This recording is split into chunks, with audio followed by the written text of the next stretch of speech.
Okay, welcome everyone. It's nice to see all of you. We are going to try to address as many things as we can. I know right away that we're not going to cover it all. It's the way it's going to go. We're going to try to do it as best we can, and because of that, I'm going to try to move quickly through some things. Some things will need more time than what I'm giving it. So you have the notes in front of you. I encourage you to open it up on a screen or take notes. To fill in things, but I wanted to give you the notes because otherwise it's just too much information to be able to keep in one's head. So so you'll have it in front of you. Okay, so you all got the notes, I assume. I know you're on mute, so you can't really. You can still see me. I'm just making sure. Yes. Okay. I'm sure there's a way to do this. Either Hoodie or Naftali can help me. I'm looking at my screen, my notes, so I don't see anybody else. I'm sure there's a way to split that in half, probably, but. Okay, here. Is that called? I don't have notes. Where do you get notes from? Sorry. Oh, here's a note. How do I get that? We can print that out. Okay. All right. You guys have I hope you have the notes in front of you. I'm going to begin. If not, the notes are under the chat. You have to look at the chat tab, and then it'll open on your right-hand side, and then you'll see a way to download the notes. Hoping everybody sees that. Okay, let's begin. Okay, so just a few words as we start. One second, I keep losing my notes. There we go. Okay. All right. It is what it is, folks. Pesach. Why is this Pesach different than all other Pesachs? That is a question that does not need to be answered. It is not, we're going to say like around the Seder tables, why is this night different? There's going to be almost nothing similar about this night of Pesach than we've ever experienced before. It's really just, it's fascinating what's going on in the world. And that's not why you're on this call tonight. So that's not what we're going to spend our time discussing. But let's just acknowledge it. It is what it is. And we are therefore going to have to make it work. And what that means is, for those who'll be with their immediate families and not with grandparents and not with grandchildren, not with friends, whatever we've normally done for Pesach, for almost everyone in the world, it's really an amazing thing to be able to say that. For almost everyone in the world, this Pesach will be celebrated differently than they would have otherwise done under normal circumstances. So that's what it is. Let's make the most of it. With whatever circumstances we have to celebrate it. We have to take advantage of whatever that situation may be. And that's what we're going to do. What's relevant for us tonight is getting our kitchens ready. I'd like to start with a few opening comments. Number one, most years, let me say actually, almost every year, Pesach is specifically a yontiv in which we deal with a lot of chumras, we deal with a lot of stringencies. The nature of Pesach, the significance of Pesach, the stringency on chametz and how severe the Torah treats chametz creates an environment where as a whole, the way we actually treat halacha and our kitchens is far above and beyond what's actually required by the letter of the law. And it's a beautiful thing that that's what the Jewish people do every year, Pesach.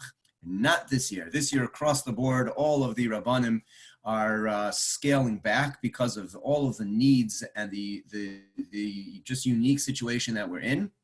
And so I'm going to be saying this many times tonight, that this year, that's okay.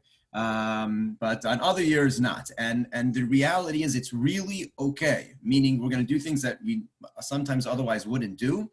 But it's okay based on the letter of the law. In general, we like to be more stringent, and we're just not going to be stringent this year. This year is going to be in a certain way. I would almost say we're going back to the basics. The way the Jews celebrated Pesach those first couple of years, before we added all the stringency, we're going to do it the way that it was, with the exception of kitniyot. That we're not ready to get rid of. I know those of you are excited to hear that. Nope, sorry. That's staying. I haven't heard anyone make any motion to change that yet. So that's still going to be the same as it was. Okay, so the first thing that you need to know is that when we clean, as we clean for chametz, we're cleaning from chametz. We are not doing a spring cleaning. Now, I say that in one of two ways. Some of you are actually sitting at home by yourselves all day with really not much to do. If you want to spot clean your house from top to bottom and take everything apart, Gego's on tape, you can do whatever you want.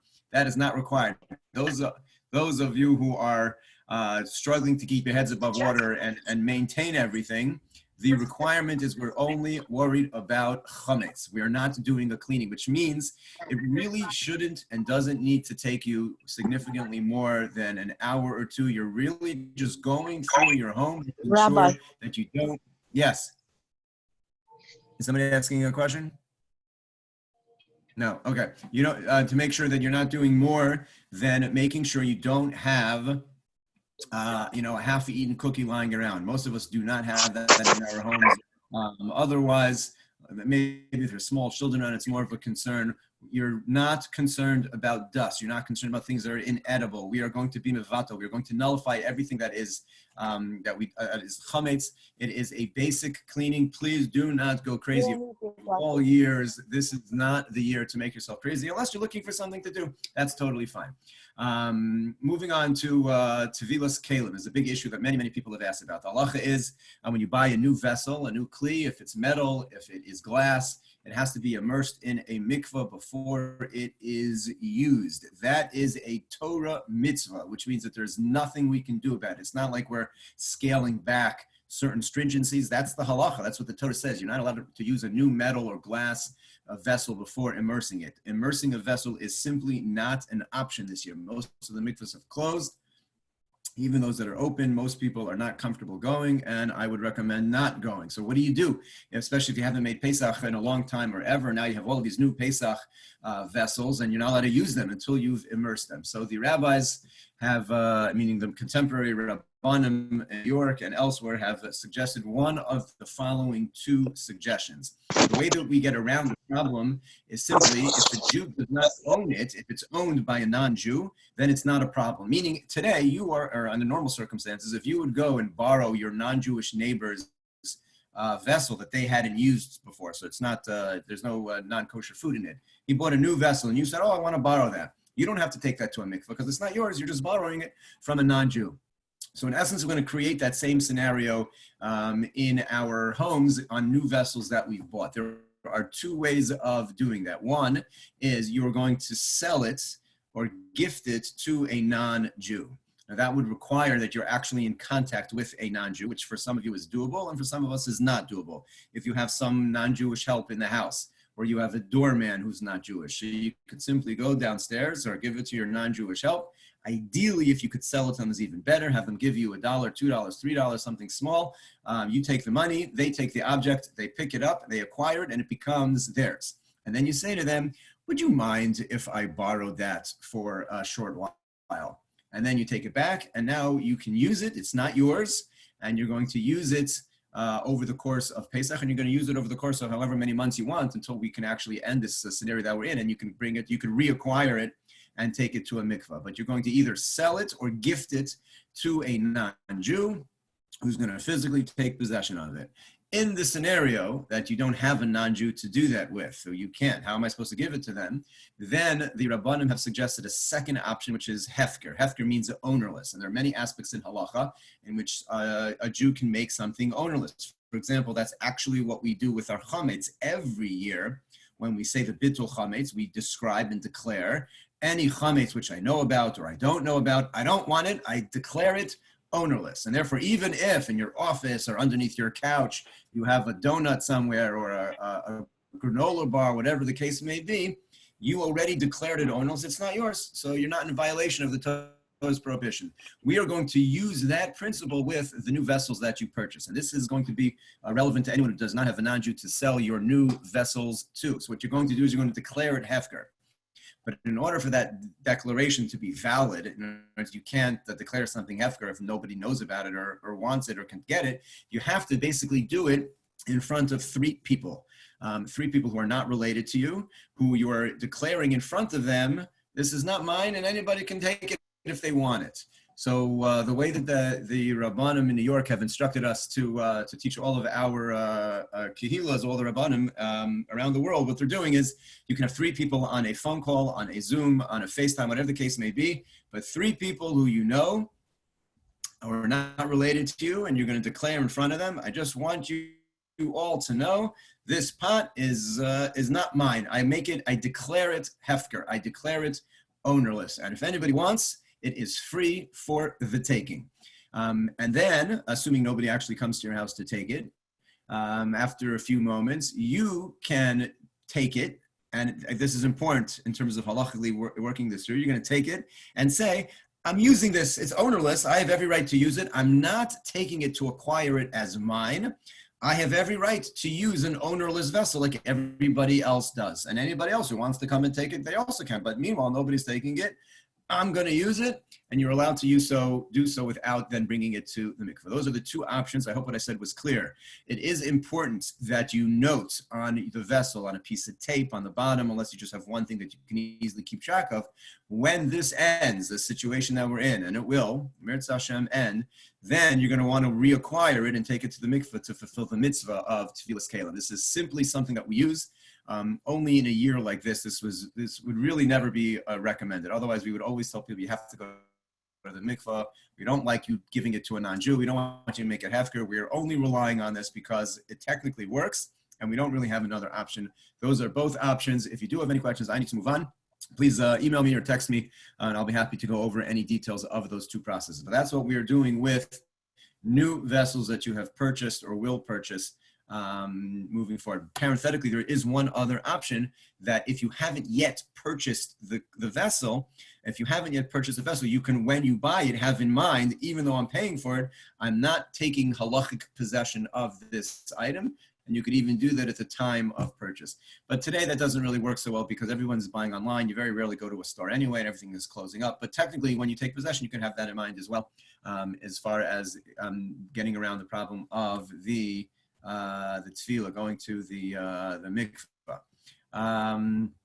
Selling chametz this year. We're going to sell, God willing, in the next day or so, we'll have the official forms available online. Everything is going to be done online this year, meaning all the forms will be filled out and sent back to Amil, who is going to be selling it. Is going to be done online. There are many people who have the custom of not selling chametz gamor, like actual bread or cereal products. Even those people who generally have such a custom not to sell full, real bread products, this year the poskim are saying you should.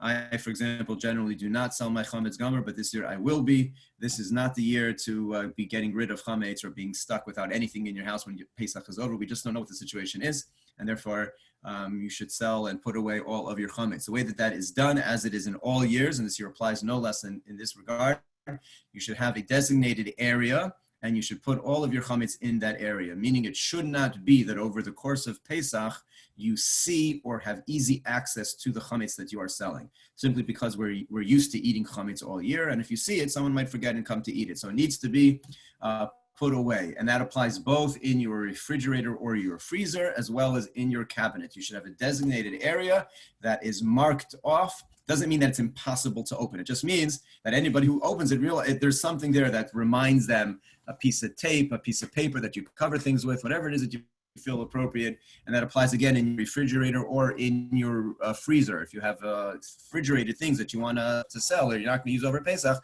you could designate a shelf, you could designate on a door, whatever you need to do. In your freezer as well. It just should be in a bag. It should be in a separate area. Something that we don't have to worry about you using it over Pesach. Not just because you can't eat chametz, which is also true, but because it doesn't belong to you. You'd be stealing because you sold it, so it's not yours. So you just need to have it in a designated area. And lastly, as a word of introduction, hand shmura matzah. Those who have been asking about hand shmur matzah, people are concerned about the safety. Many people have the minhag to specifically eat hand shmur matzah the first night of the 2 nights of the Seder, as opposed to machine matzah. I would, from everything that I'm hearing from others, I would tell you not to worry, because whatever is going to be on your table, Pesach was made a long time ago. So that might make you worry about other issues, but it shouldn't make you worry about COVID-19. That is most likely not going to be an issue, and it's been sitting for so long that that shouldn't be an issue. So listen, but the bottom line is, if you can't get your hand shmur matzah for whatever reason, any machine matzah that's kosher for Pesach, which they all are, is absolutely fine. Absolutely fine to use at your Seder. So if you don't have hand shmur matzah, it is not a problem. You could use any regular matzah is fine. Okay, I'm just looking to see if I'm getting some questions via text, making sure I'm not missing anything.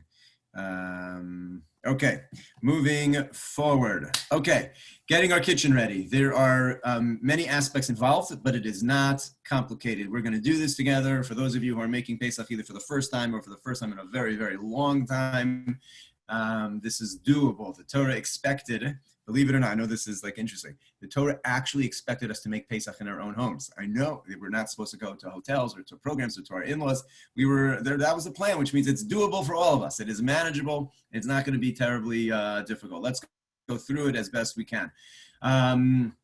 Okay, the general rule in halacha, which I'll just mention very briefly, is, as the Gemara says, kibolo kach polto, which means the way that something goes in is the way that we get it out. So when we talk about getting chametz out of our pots, getting it out of our countertops, getting it out of our ovens, off of our grills, all of those things, we generally kasher the way that something goes in is the way that we need to get it out. There are three basic ways in which we kasher.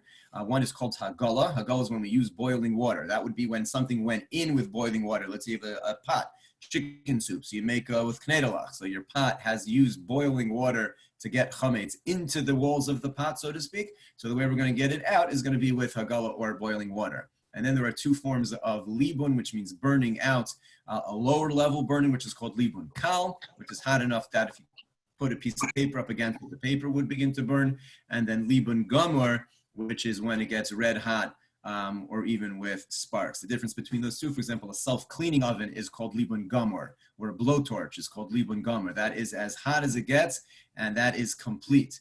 If you don't have a self-cleaning oven, so we'll learn that's the middle ground called libun kal, which we will talk a little bit about. Those are just basic terms. So let's get into it. Generally, we kasher metals, and we do not kasher plastic or glass. That is in general. On any other year other than Yisir, if you came to me with plastic or glass and you wanted to kasher it for Pesach, we would say we do not do that.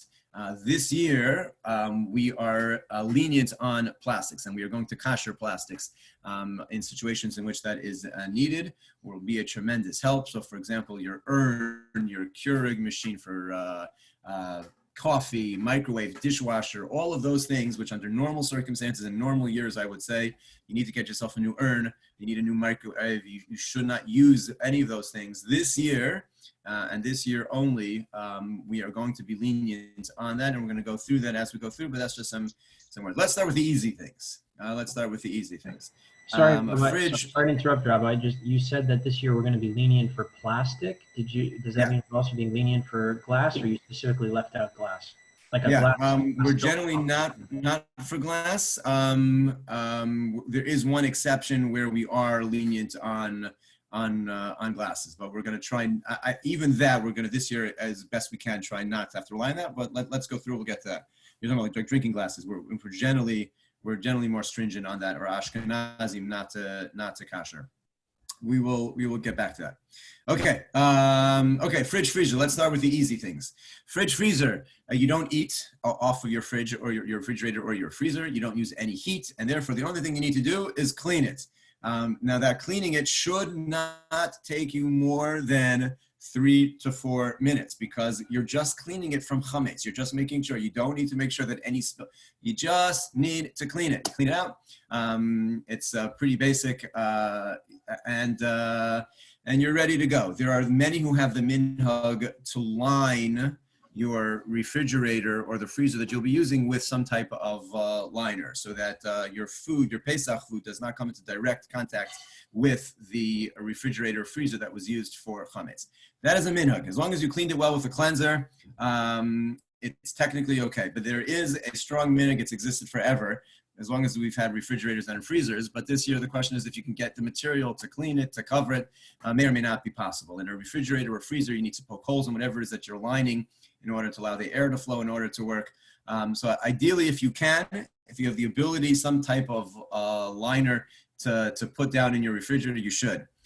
Most of us probably don't and have no way to access it at this point. So it is what it is. Listen, if you have the ability in your refrigerator to put down a couple of pieces of either foil or just even a paper towel, it's nice, but it's not required as long as you have cleaned it. So this year, as long as you've cleaned it, you're good. And that's the same thing that's true with your cabinet and your pantries. You clean it out, you wipe it down, and it's ready to go. Even though you've used it for chametz all year, Now you can make it into your chametz pantry. And the same is true with high chairs. For those with little kids, we wipe it down. If you're able to cover the actual tray that the kids eat off of with like a saran wrap, is great. If not, it's fine, because again, we don't put food that's hot enough we don't serve that kind of food to little kids that are so hot. So it's generally fine. So if you could just wipe it down, it's good. And again, even in a year like this, the things that we can do. So if you have saran wrap, then you could just cover up the top so that the food that you're putting on the tray is not directly on the same surface that you put, the Cheerios and the chametz on. That is certainly the ideal. Fabric items like tablecloths, your mittens that you use to take things out of the oven. All you need to do is clean them well. You wash them in a dishwasher, and they're fine. Take a look at them. As long as they don't have any chametz caked on, you're good. So if there is chametz caked onto your mittens that you use to take things out of the oven, then yes, you shouldn't use that on Pesach. But if they're clean, and your tablecloth, which are certainly clean after it goes through the wash, you are allowed to use that on Pesach. In general, again, in most years, people have a minhag to cover that with a second plastic. I'm sure maybe you've seen in people, somebody have the tablecloth and a piece of plastic. That's just a nice minhag if you don't have the plastics available this year. Totally fine. You just need to wash your tablecloth, and it is good to go for Pesach. Okay, so far so good. Any questions? Always dangerous to ask. We have like 60 people on the call, but yeah. Quick question. Yes. I don't serve my baby piping hot food, but when I clean the tray, I clean it with piping hot water. Does that mean that I can clean it with the same piping hot water? Yeah, but again, even when you're cleaning it, but you're not there, it's rare that you would have like chametz. That's really what it comes down to. Now, you might have like some chametz schmutz on it when you have the piping hot water. That would be the reason why you'd want to cover it with some type of saran wrap if it's possible. So it's not on the exact same surface. But again, even in that scenario, when you then serve it again, the food to your child, that's not going hot on. So there's nothing on the tray that can get the chametz out of you need something piping hot to then create a problem on the new food, which you're not going to have. So if you can, just wrap it in, put it in a little saran wrap, but on top is really the best. It covers our bases if you are able to. If you are able to. Yeah, anyone else with any questions, or we just go on? What about my soda stream, Rabbi? Yeah, we'll get there. Let me let this. I'm changing my mind. I'm going to go forward. Note your questions. What I think what we should do is let me finish. I'll try to get it done within an hour 10 minutes, and then I'll stay. So those who want to hear questions or ask questions, you'll stay as long as you want. Those who have other things to do, or you could either email, text me questions, and that way let me get through as much as I can straight, and then we'll just. Are these notes going to be sent to everybody so we can keep it after? They already are. They have you should be able to access it, and if not, I could send them to you. Okay, great. Thank you, Rabbi. Absolutely. Okay, moving forward to the urn. So a hot water urn, generally, again, in most years, we would not use the regular hot water urn that we use during the year on Pesach. The reason for that are a couple of reasons. The main reason is because in most of our houses, we are not able to say definitively that we never use it for anything chametz, for oatmeal or hot cereal or things people use it for. And once you're using an urn for something that's chametz, you couldn't use it for Pesach. If you happen to have an urn and it's just two people in the house and they know we never ever use it for anything other than tea or coffee, then technically speaking, it wouldn't need to be kosher. But most people can't say that. They just don't know, or they know that it has been used for other things. And so in general, we don't use the same urn. And we generally don't kosher an urn because it's plastic. The spigot, the nozzle where the hot water comes out from is plastic. And we don't kosher plastic for Pesach. That applies every other year other than this year. This year, amongst the things that we're being lenient on is your hot water urn to be able to kosher and use it for Pesach. The way that we would do that is simply run hot water through the nozzle, just plain hot water, which everybody does anyway, usually. Run it through the nozzle, and then you should pour boiling water over the nozzle, meaning situate the urn in your sink, and then you boil up a pot of water, which we're going to get used to doing as we're going to have to kasher numerous things in our house with pots of boiling water. Take a little bit of that water and pour it carefully over the nozzle of your urn, and then you are good to go, and you can use your urn for Pesach. If you happen to have a Pesach urn, or you're planning on making more than one Pesach and you can get one, that's also fine. But again, it's going to get complicated because then you have to take it to the mikveh and you have to sell it to non-Jew. You can kasher your urn this year, and that should not be an issue at all. The only exception to that is if you use your urn to warm up challah on Shabbos. There are many people who are looking for sources of heat, and you'll see sometimes in people's homes they put their challah on top of the hot water urn. If you happen to do that, you should not use that urn on Pesach. But assuming you did not do that and your urn is really designated just for hot water, then you can use your urn through that process. The same thing would apply to a Keurig or other coffee machine, which we generally don't kasher plastics, even though, again, you've unlikely that you use it for chametz, but this year we're not even dealing with that. It is totally fine. You would simply clean it, wait 24 hours. The actual holder that you can remove, you should take it out, do the same thing, just pour a little bit of boiling water over it, and then you should run, it was suggested, the kashrus agency suggests to run one kosher for Pesach cup through, and do that before Erev Pesach, meaning let the system run through with one kosher for Pesach beforehand. So for those of you who have Keurig machines and need to have your coffee over Shabbos, that's the way to do that over Yontif with that. So, take out the little piece that you can remove, you take that out, pour some water over it, hot water, and then run one run through of a kosher for Pesach run. Those of you who have those spring water dispensers, whatever those, same thing. As if it's only cold water, it's totally fine, no problem. Just wipe it down and use it for Pesach. If you use it for hot water and you want to use that on Pesach, then it becomes the same thing as the urn, in which you're going to need to kasher the nozzle, the spigot from which the hot water comes out, because once you have a hot water thing, unless again you never use it for anything other than tea or coffee or plain hot water, but if you sometimes use it for oatmeal or something else, then you would need to pour a little bit of hot water over that. And again, you just have to situate, put some towels underneath, figure out a way to simply pour it over, and then you use it. Or you could just not use the hot water over Pesach, and you could keep your regular Poland Spring and just use it for cold water. That's totally fine over Pesach. Okay, those are just some of the household items that we have in our kitchen. Now let's get to the main meat and potatoes, if you will, of getting our kitchens ready for Pesach. Countertops. Countertops are probably the most complicated that we will address.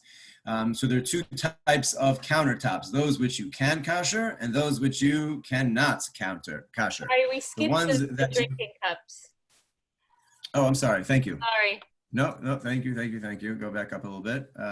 Drinking cups, there it is. Thank you. Okay. If you have drinking cups which are only for cold drinks, like for example, a Kiddush cup, technically it should be fine because I never use it for anything hot, and I should be able to wipe it down and it should be good. However, the Ashkenaz minhag has been for a good solid 500 years that we indeed do hagala, we dip into hot boiling water, anything that we use to drink, and we generally do not do glass. That's on every other year. You would require hagala, and we do not kasher glass. And that's the chomer, that's the stringency that we have taken upon ourselves.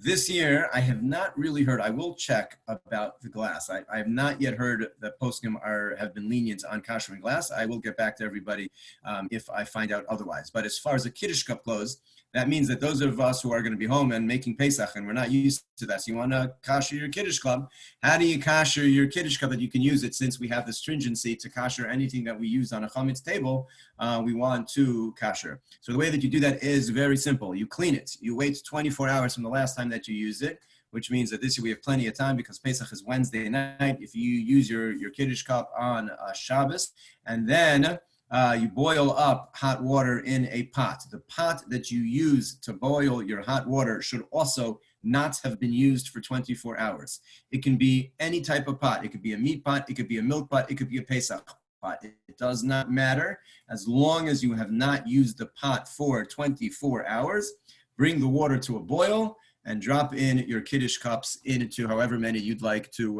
kasher. They will get very hot, so please do not think you can take it out with your hands. I know you think it's silly. Who's going to try that? I've tried it. It doesn't work. It's very, very hot. So the best way to do it, and say you want to kasher 2 or 3 or 4 cups, bring the water to a boil, drop in your Kiddush cup, make sure the water gets back to a boil, drop in the next one, drop in the next one. As long as the water is at a boil or a rolling boil where you can see the water moving around, getting to the boil, you can drop in your cup, take it off the fire, wait 5 minutes, and your Kiddush cups are good to go. If you have a pair of whatever you would need to be able to pull your Kiddush cup out, is also fine to be able to do so. So that is the meaning that we kasher our Kiddush cups. It's no problem to do so. I do that every year, even under normal circumstances. Take my Kiddush cups, put them in boiling water, and they're good to go. We generally do not kasher glass for Pesach. And again, I have not yet heard that is something that we're being lenient on this year. And I will gladly, if you are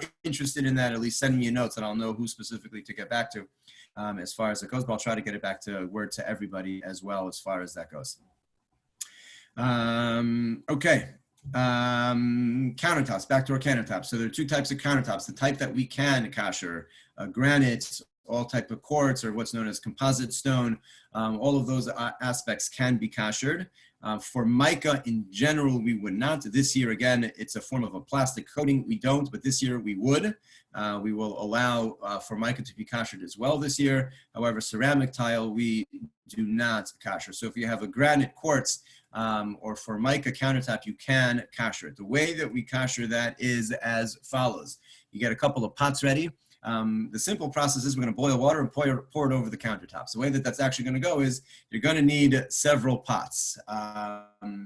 And usually, I know in my house, whenever I do this, I need several pots and I need to do it twice, meaning I'll have 2 separate sessions in which I'll boil up 2, 3, 4 pots of water. Again, your pots can be meat, they could be milk, they could be Pesach. The only thing that matters is that they have not been used in 24 hours. Although if you're using a Pesach pot, then that doesn't matter.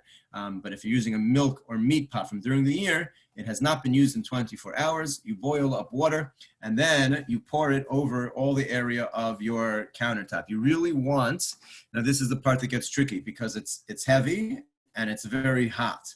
And you have to be very careful as you address this. So each section of your countertop that you're going to kasher, you are prepared with towels. You have towels in a couple of areas, off to the side, underneath, wherever you expect the water to drip. The more towels that you have prepared, obviously, the better. And you want, ideally, the water to come from the pot onto the counter, not where you just poured it in one area and then the water spreads. The idea is that it should be poured while it is boiling from the pot onto the countertop. And that literally means like moving along the countertop as you pour. As I said, you're going to have to boil up. Usually, even the first pot, as you take it off, you can get a small section, and then you lose the boil. You have to put it back on the flame or the stovetop for a few seconds. It comes back very quickly, and then you finish it up. And then the next pot, and then the next pot. It makes a mess. There's no other way. There's no other way around that. If you or someone you know needs, I was about to offer to go help and do so, although I don't even know if I'm allowed to do that this year, to go over to someone's house and do that. So probably I can't even offer that. But the other solution this year is so sad, the way that, in a way it's going to be, hopefully it'll be as beautiful as it can be. But I literally was just saying the words, like, I'm happy to come over and do it for you. And then I'm like, I can't. I don't think I'm allowed to do that. Is terribly sad. But if you are in a situation where you need help, please be in touch, or if you know somebody who needs help, and we'll see if we can figure out a way to make that happen. The other thing to do is to cover your countertops. If either because you have a ceramic tile or because you're just not interested in dealing with this kashering business, it's going to make too much of a mess. It's too hard. It's too dangerous dealing with the hot water, and you're just not capable of doing so. They need to be covered. Now, under normal years, there are ways to order a hard plastic. You can have them fitted. There are ways to deal with that. This year, we really just most likely don't have the option of doing so. There's just no way to get that done, I would imagine, in the most circumstances, which means it's usually a lot of foil is the best way to do so.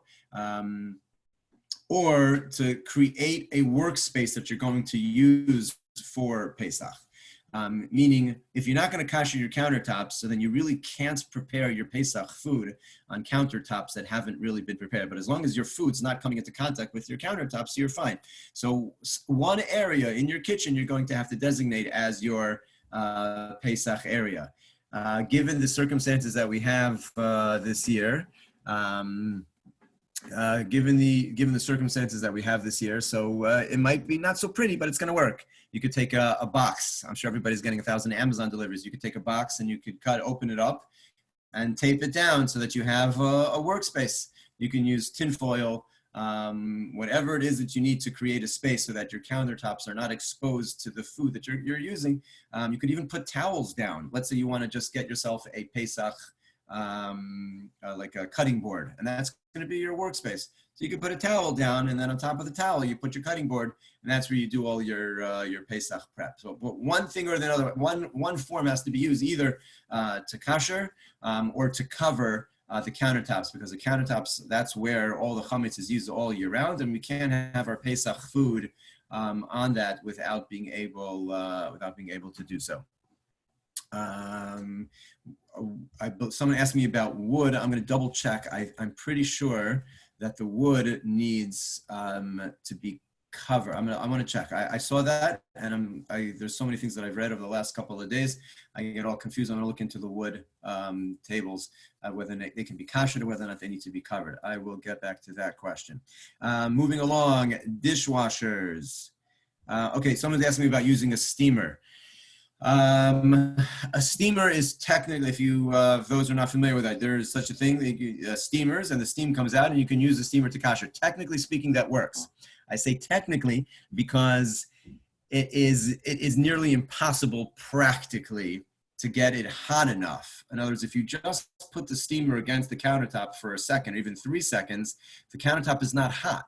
It has to get hot equivalent to the boiling water, which can be done. But the amount of time it takes to leave the steamer on each area of your countertop to get that hot takes so long. I tried it one year when I was in Atlanta. We rented a industrial sized steamer. It was like a big one. And after like 3 hours and having covered like a square foot, I was so frustrated, we just returned it and I poured the boiling water. So it's technically possible to use a steamer, but it's not like, it doesn't work. It's not like a magic thing that you just like run it over once and all of a sudden it becomes magically kashered. It has to be the equivalent of heat that you have from boiling the boiling water. And that takes time. And I personally found it extremely frustrating. So you can do it, but it's very tedious. Just checking if I'm missing any other questions that have coming through. Okay, I'm gonna get to some of them later, and I'm gonna keep moving. Okay, dishwashers. Let's move on to dishwashers. I was actually gonna do this later, but it's on my list here, so we'll keep going. Dishwashers, again, in general, we would not, because most dishwashers are plastic. If you happen to have a stainless steel dishwasher, 100% you can kasher it, no problem at all. You run through water, and then you run through it twice, once with the racks, once without the racks, and it is kashered. If you have a plastic dishwasher, similarly, again, my general response on a Pesach would be not to kasher a dishwasher. This year, I would say as follows. If it is a great need, you can. What do I mean when I say that it's a great need?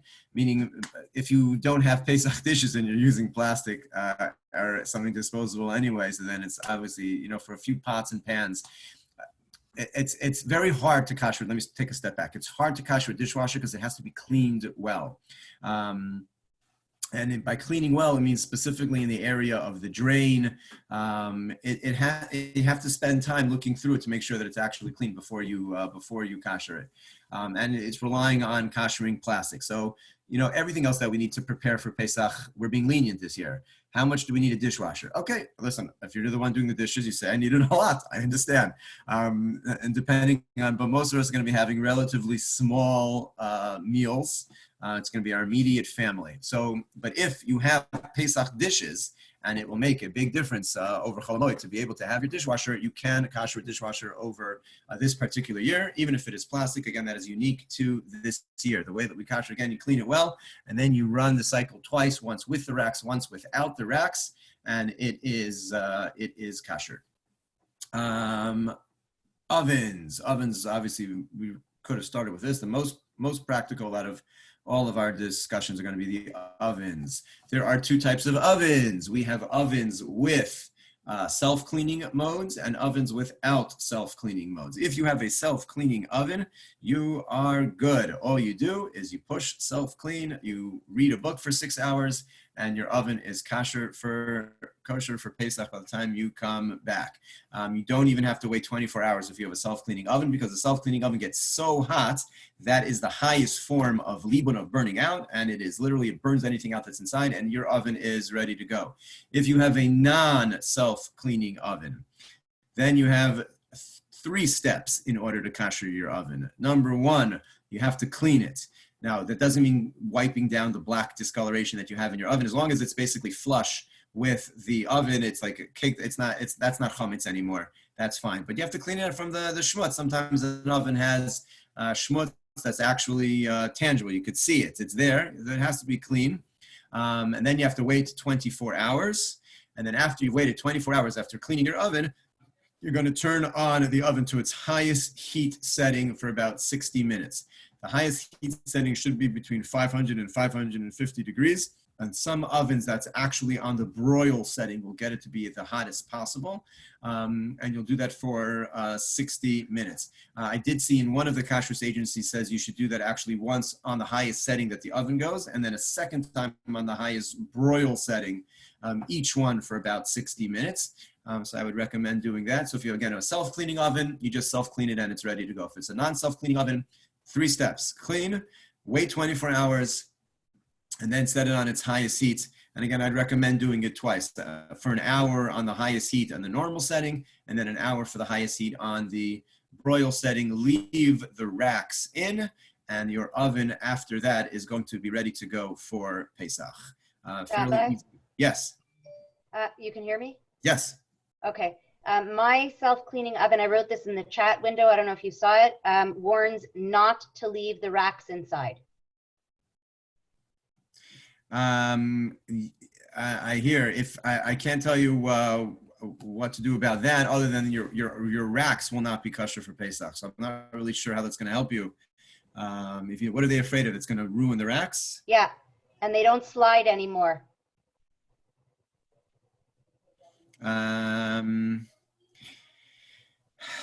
Can I do a mixture of the 2 things that you just said? Meaning what? Meaning I'd self-clean the oven without those racks, and then I put the racks in and clean as if it's a non-self-cleaning oven like you recommended? Yes, you can do that. You can self-clean it without the racks, and then you could put the racks in and then clean it, wait 24 hours, and then turn it on to somewhere 550 for 60 minutes. Yes, you could do that. A fine suggestion. Thank you. Wait, why would you have to wait 24 hours after you self-clean it? No, that's on the racks. Waiting 24 hours on the racks. Oh, that's right. Meaning is if you're self-cleaning it, then you don't need to wait the 24 hours. But if you're using the racks separately, then you would. Yes. Okay. Thank you. Good comments. Small utensils that you want to kosher. This is really similar to the, let's say, a couple of forks, a couple of knives that you have that you want to kosher. You're making Pesach. You haven't made Pesach before, so you don't want to buy a whole set, but you have a knife that you like to use, a meat knife, cutting knife, whatever it is that you want, scissors that you use to cut chickens during the year. You want to now use it for Pesach. How do I kosher all of those metal utensils? So just like we spoke about for the Kiddush cups, it's the same thing. You take a pot, you wait, if it's a regular chametz pot, meaning either meat or dairy or par, whatever the case may be, you wait 24 hours, bring the pot to a boil, and whatever it is that you want to kosher, you dip in. You do not need to dip the whole thing in one shot. It's not like going to the Kalim mikvah when you buy new vessels. You could do it piecemeal. You could hold one end of the fork or knife, put it in, and then be careful, it's very, very hot, but, put it down, on a paper towel or towel, whatever, and then pick up the other half and dip in the second half the other way around. That's totally fine. You can kosher halfway at a time, or you can just, as I said before, drop in. Let's say you have, you're making Pesach Seder for 3 people. So you want to have settings. So how many you have? 4 knives, 6 knives, a couple of spoons and forks. So one at a time. As long as the water's at a boil, you can drop them in. And they are kosher. And then when you're done, you wait till it cools down and then take them out. That's how you would kosher. It's really very, very simple and straightforward and doable. In general, most years, if there were pieces of plastic on the silverware, we would not kosher, but this year, again, we're more lenient on that. So really, any silverware that you have, things that you want to kosher, you can do so as long as the water remains at a boil. That's just something, if you're going to be koshering several pieces, you'll see fairly quickly after you drop them in, the water, dips below a boil. But then if you wait literally a couple of seconds, as long as it's on the fire still, it'll very quickly get back to a boil, drop in more stuff, and then you could fish them out after they cool down. And that is how you would kosher all of your small utensils. Again, straightforward. If you have any questions, get in touch with me. I'm happy to work through any particular details that you have. There is a minhag to rinse off things that we kosher in cold water afterwards. So to fill the minhag after you kosher them, rinse them off in cold water. That's just a minhag to do. I would put the pot under cold water, take the items out, put them on. That's just a minhag to do if you can. Just checking comments. Kosher kiddush scrubs. Yeah. Okay. You can also, someone's commenting also to double cover the racks all the way around. Yes, that does work. Going back to Rachel's comment earlier about not wanting to leave your racks in when you self-clean an oven, your other option is to double wrap them with foil. The problem with that is if you don't poke holes in them, you're not going to get the circulation in the oven that you want. And then it's going to be complicated to use your oven. And if you do poke holes in them, you got to make sure that you're not exposing any of the rack while you do that. So that's the only problem with the foil, but technically speaking, that is an option. Okay, your sink. Your sink is simple but complicated. Simple because it's not hard to explain, but it's complicated sometimes a little bit to do. And that is because it requires boiling water. We use our sinks with very hot water throughout the year. It is a real issue with chametz that's sitting in our sinks throughout the year that needs to be koshered. So you have you have two options. One is to have a Pesach insert, which if you either have one already or if you can order one online and get it before Pesach is fine. And you can insert your Pesach into your sink. But those of us who want to just kosher, so the way that it goes is same as we've done many times already. You clean it, you're going to wait 24 hours, and then you're going to pour boiling water into your sink. That needs to be done as I expressed over the counter, meaning over all the different areas of the sink. You're going to try to get the walls and the bottom and the faucets. The best way to do it, just as a piece of advice, is unless you have a real strong young man who's going to manage this, it's actually best to use smaller pots. The big pots are very hard to manage. It seems like, I want to get the biggest pot that I have. Guess what? I've learned from experience. When you pick up a boiling pot of hot water, and it is that huge chicken soup pot, it's really hard to manage in a safe way, pouring it into your sink. It is better to use a smaller pot and do it twice. And just have in mind, with this pot, I'm koshering this side of the sink, and then I'm going to kosher that. It might take a little bit longer, but it is safer, and it is more efficient to be able to do so. Again, just like the countertops, once you take the pot off of the fire, or your stovetop, you only have so much time until you lose your boil. So you need to get your pot off and then start pouring it into all the different areas of the sink. If you have Rabbi, why can't we use? I mean, I use a kettle that I have for Pesach. You can use that if you have a Pesach kettle, for sure, as long as it stays in a boil. Same thing like a regular pot, 100%. But it's a lot easier to maneuver with the handle of the kettle. Say that again? It's a lot easier to maneuver with the handle of the kettle. 100%. If you have a kettle, either a Pesach kettle or a regular kettle, you just wait 24 hours. You could use that also, and you can do that if you have one. 100%, that would work just as well as it stays in its boil. 100%. Rabbi, sorry, yes. For all of these koshering things, it doesn't have to be a Pesach pot. It just has to be a pot that we don't use for 24 hours. That's correct. That is correct. You can use any type of pot. Once the 24 hours have gone by, you could use a pot both for koshering your kiddush cups, for koshering your regular forks and knives if you want, and for koshering your sink and your countertops. Correct. So the sink again it's fairly easy, but it's a little bit something, just be careful with your the hot water. And you want to have your towels ready because you really should try to kosher the outer lip of the metal of the sink. You want to get all of those areas as well. And so that's going to get your kitchen wet. So you want to have some towels nearby or underneath so that it catches the water as it falls.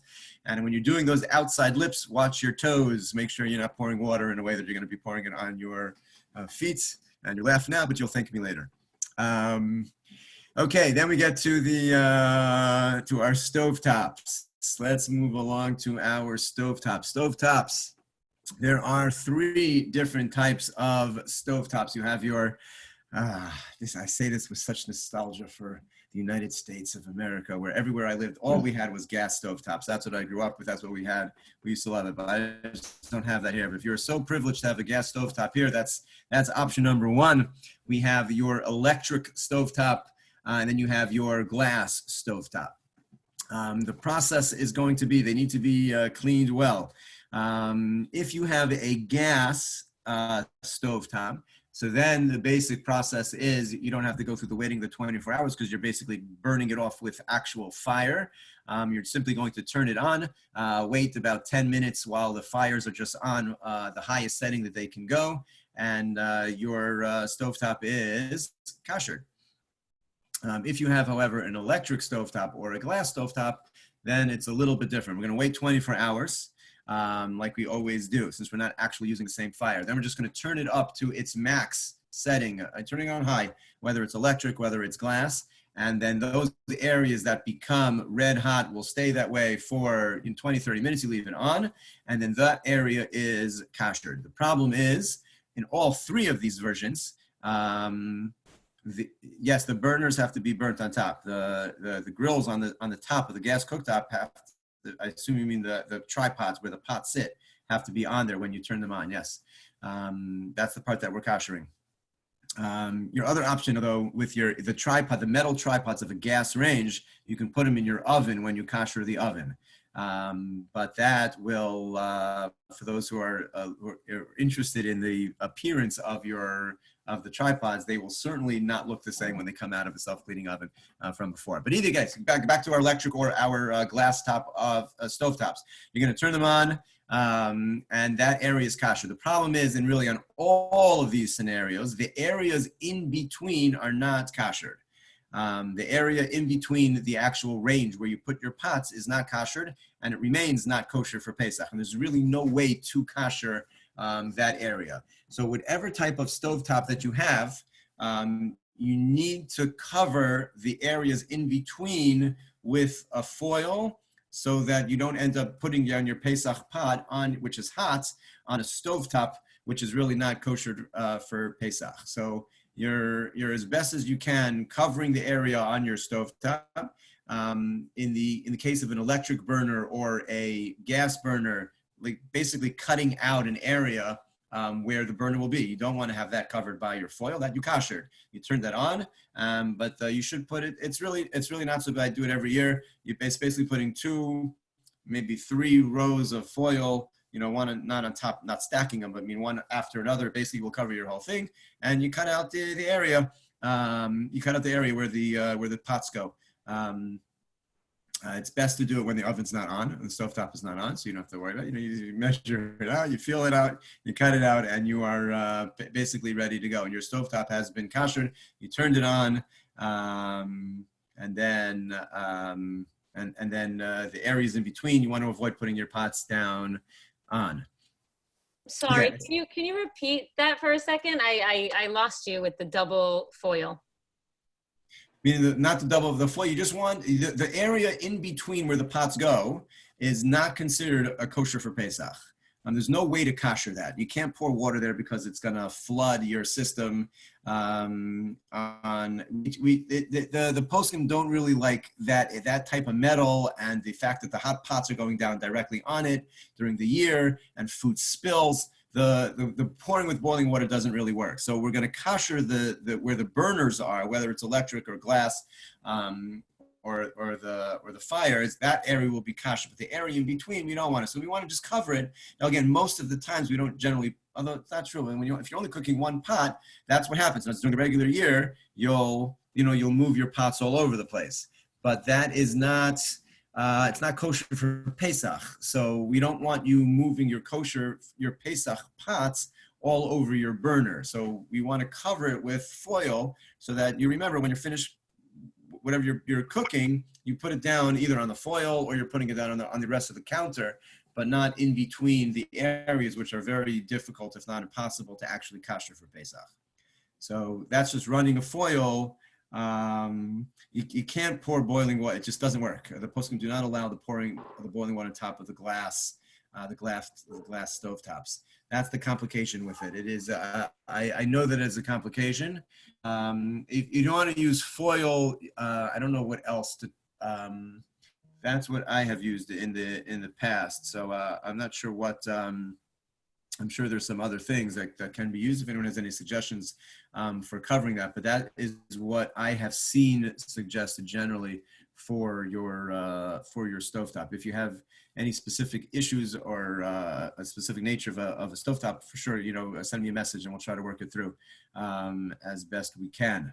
Rabbi, quick question. Yes. A gas stovetop, usually the grills cover the entire surface area. So you can't even put a pot anywhere else, like those discs that I think you're talking about for the electric that you still have for the gas. A pot's never touching it. Do those have to be covered as well? It's like the grills, and then underneath there's those discs. Right, so you have to kosher all of the grills in that scenario. Send me a picture just so I know what you're talking about. Yes. You're talking about not just the tripods that go on the individual flames. There's like a grill that covers the entire stovetop. Yeah, I think Yal's getting it now, knowing her. Is she getting it? No. It's a grill that covers the whole, oh, that's a disc, right? So that's what Yal's showing you. Right. And then that's the grill. Right. And it goes, I love them. It Yes, goes underneath. So a pot can, and then there's a concave disc that goes around that circular thing. Yeah. But a pot never touches that. Right, but the pot will then go all over the actual metal grates because you move it all over the place during the course of the year. Yeah, but the metal grates, isn't that the thing that's getting koshered when you put it on 10 minutes on high? Well, yes, but only the part that actually hits in other words, when you turn on the flame, that part does, but not with the corners. Right. I think in that scenario, can you put that in not a self-cleaning oven? No, that will ruin it. But if you put it in an oven at 500, will that also? I don't know if that. I assume that can maintain that kind of heat. I think it can because I have a piece of steel that I keep in my oven. I'm pretty sure that's how we would kosher. You could take that entire metal piece, put it in your oven, wait 24 hours on the oven, wait 24 hours on the grate, and if you put that in there, that should work. I believe that would work. I will confirm that for those of you who have the gas stovetops with those metal. What about the thing underneath? Do I have to put foil on the thing underneath if the pot's never? No, that you just turn on. No, turn on like you normally would, and that doesn't move. That's always there. So however you turn your oven on, that will kosher that. Blowtorch. Or you can use a blowtorch. You can always use a blowtorch. That's right. If you happen to have one for lemon meringue pie, but for those of us who don't make lemon meringue pie and don't have a blowtorch handy, we got to use our ovens. Does our oven have to be kosher for Pesach when we put those grills inside? Or the oven needs to have, if you're not using self-cleaning, if you're just using like a 500 degree, then it needs to have not been used for 24 hours. Okay, but not kosher yet. Correct. You don't have to have kosher yet. You have to have not used it for 24 hours. Also, the grills not have been used for 24 hours? hours? Correct. 100%. The grills also have to not been used for 24 hours. That's correct. Even more important than the oven, but they both should not have been used for 24 hours, and then you can do it. Yes. Saturday night project. Rabbi, do you have a picture of what it looks like, a gas one with it covered with foil? Because I have no idea what you're talking about. Yeah, I haven't. I never took pictures of it when I did it in the past, so I don't have one. But I will. You have a gas range? Yes, the gas stovetop. Yeah. So that's what, I mean, I did that all of our years in Atlanta. That's what I did. I will, I would say I would come over and show you, but I can't. You're basically covering it with, I'll do it offline with you. We'll go through it. Okay. But I see people are sending me messages. I'm just checking out if there are pictures. Mhm. Yeah. Right. Okay. So I think we addressed I think that's what we're gonna do with those gas things. I will double check to make sure we have that straight in terms of that's the process that we should be using for that. Okay. Warming drawers is another question which comes up a lot. Warming drawers are a little complicated. They like sort of get hot. They get sort of. The OU, for example, does not. They tell you on their websites. OU says not to kosher warming drawers or use them for Pesach. The CRC out of Chicago does allow you to kosher, and since this is the year of leniencies, we're going to rely on the CRC. No, it's on the computer here. Since they say that it is okay. Now, the way that they say to kosher it is also a little complicated, and probably most of us do not have the ability to do so. And that is, they recommend to get one of those sterno cans, like with there's a word for those an ethanol or Catering, chafing dish. Yeah, the chafing dish. Thank you. And the flames that we use underneath, you light it in the warming drawer and let it burn for 2 hours. You can't close it because if you close the drawer entirely, it will burn out because there's no oxygen. But if you leave it a little bit open to let a little bit of air in, it will get as hot as it can, and that will kosher your warming drawer. That also is done. You clean it, you wait 24 hours, and then you do that process. Again, the OU does not. How many minutes for? You got cut off. For how many minutes do you burn it? 2 hours. You let it burn for 2 hours. You clean it, you wait 24 hours, and then you light the chafing dish fire inside, and that will kosher your warming drawer. So if you need your warming drawer over a yontiv, that is a way to do so. And that probably, I see some notes coming in, probably only works if you have a metal warming drawer. I cannot verify or testify that this is safe. I'm just telling you it's a way to get it hot enough to kosher. Again, the OU says you can't use a warming drawer on Pesach. This is if you want a way to kosher a warming drawer to use it on Pesach, that would be the way to do so. One more thing which I did not mention on the list, but I got a lot of questions about, is a grill. A grill is probably the hardest and most difficult thing to kosher, and that is because we don't use any water. We're just using fire, and the food comes directly in contact with the grill, which means that the only way to kosher a grill would be with fire, which means either a blowtorch or filling the grill with there's a picture. Who put that up there? Well done.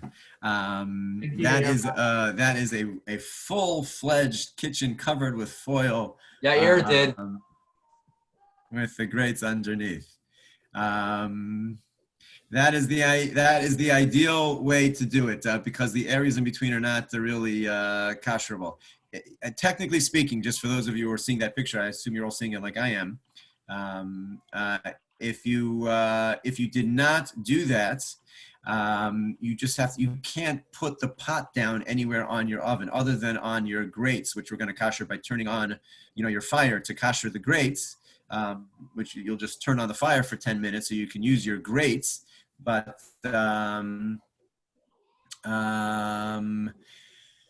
you can't put the pot anywhere other than that. So if you're not able to cover with the foil like that, and that's a whole task, so you just have to remember throughout the whole yontiv of Pesach not to put your pots down anywhere on the. You can still use it. You can't put the pots down anywhere on the stovetop. That's not covered. When you say grates, which part are you talking about? The metal, the star-like metal that I'm looking at, where the pot actually rests upon, is the grate. So you're going to kosher them before Pesach either by putting them in an oven at 500 degrees or by turning the flame on, so that the areas where the pot's going to sit is going to, the same way that the flame has always been on, the flame will be on now. What I had mentioned earlier, I just want to go over. When you have the grates that fill the whole area, there's some areas that are very far removed from the fire. That's the area that I need to look into. But on your standard grate, you're going to turn the fire on. You're going to leave it for 20 minutes, and that's going to kosher the grate so that you can now use it for Pesach. What we're looking on what the picture is showing, you're just going to turn it on the highest flame, leave it for 20 minutes, and it's good to go. My question that I have to look into is you do not need to do that. This new picture that just popped up. That's stark. You're welcome, Rabbi. You know, thank you. Okay, going back on mute. Yeah, okay, thank you. Going back to grills are very, very hard to kosher because of the fact that it's used with the fire. So in general, if you want to use a grill on Pesach, the only thing that I would really tell you would be you'd have to buy new grates because the grates cannot be koshered unless if you know for a fact that you did not use your grates for anything other than meat, meaning you never put a bun, you never put anything chametz on the actual grates, and you can say that. I know, I never did. I only grill meat. Then you can get away with koshering it for Pesach simply by doing hagala. You could pour boiling hot water over your grates. That's the lenience, and again, it's so hard to kosher a grill. So you can either blowtorch it, or you could pour hot water over it if you know that it's never been used for chametz. In general, grills aren't kosher; they're just too complicated. And for the 8 days, it's either you could buy a cheap grill for not much, $100, $150. You could buy a grill, and then you have one for Pesach. But they're very complicated to kosher. So. You need the blowtorch, or you need to pour boiling water over all of the different grates, and then you need to pour water over the lip that goes above the grate to kosher that. So they're hard. They're hard to kosher. I will leave you. I'll tell one last thing, and then I'll stay for some questions if anybody has any questions. I hope I clarify more things than I complicated. When I was in Baltimore in yeshiva. So there was a campus of people, maybe 150 units, 200 units of people who actually lived in the yeshiva in Eretz Yisrael, and the rest of us students just came and went. And so one of my chavrusas one year was from amongst those who lived on Yeshiva Lane, as it was called. So he told me, I remember after Pesach, when I'd come back to yeshiva, he said, while you were gone, the Coke guy who dealt with a vending machine, he happened to show up on Chol HaMoed Pesach. And I happened to be around as he was wheeling in the new cases of soda, and he opens up the vending machine and he's loading in all the new cans. And he saw me, my chavrusa said, and he said to me, "Hey, I have good news. I have all the kosher for Passover cans of soda. I'm loading them in now." And my chavrusa made the colossal mistake of saying, "Don't worry about it. It's really not so important. There's nobody here now. Yeshiva's empty. All the boys went home for the holiday. And anyway," he says, "the holiday is only 8 days." So the Coke guy says, "Wait a minute, 8 days?" He said, "Yeah, the holiday's 8 days. For 8 days, we change over the entire machinery and make a whole new ingredients, and we send these cans all over the world for 8 days, and we have to do all of this?" And the answer is, yeah, that's sort of how it goes. And so all the things that we're doing are for 8 days. So I say that in, if we can't get a warming drawer, or we can't get a grill, or there's certain things that are just not so simple or so doable, okay, nishkaferlich, it's a week. The way the Pesach is going to be this year is going to be so complicated as it is. Certainly just for a week's time, I think we'll manage to figure that out. Hopefully won't be so terrible. So, okay, I'm sure I created many more questions than I answered. What I'd like to do, I'll stay for questions. We still need to address, which we haven't yet, the foods. Maybe I could even do it very, very quickly now. A few foods. Like foods that you can get, there are many lists available online, but just very, very quickly, all meat, meat, chicken, fish are all fine without kosher for Pesach certification. Anything that you buy before Pesach is absolutely fine. You don't have to worry about it. Milk and eggs are all fine if you buy it before Pesach. So anything you buy does not have to have special kosher for Pesach certification. It is okay.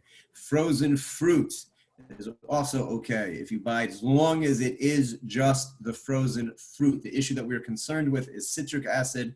We're concerned with other ingredients that they put in to preserve it, which are often filled with kitniot or other derivatives of kitniot that we try to stay away from on Pesach. But if it's just frozen fruit with no other things listed in the ingredient, all of those are fine without Pesach certification. Vegetables are more complicated if they are frozen and are not as simple across the board to get without certification. We need to check into each individual thing to check out what they use. They package them differently, they're processed differently.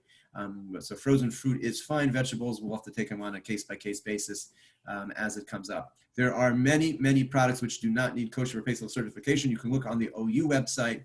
CRC has a website. The Chicago Rabbinical Council also, which has a booklet which you can download, and it has pages and pages of products which do not need certification, those which are under certification.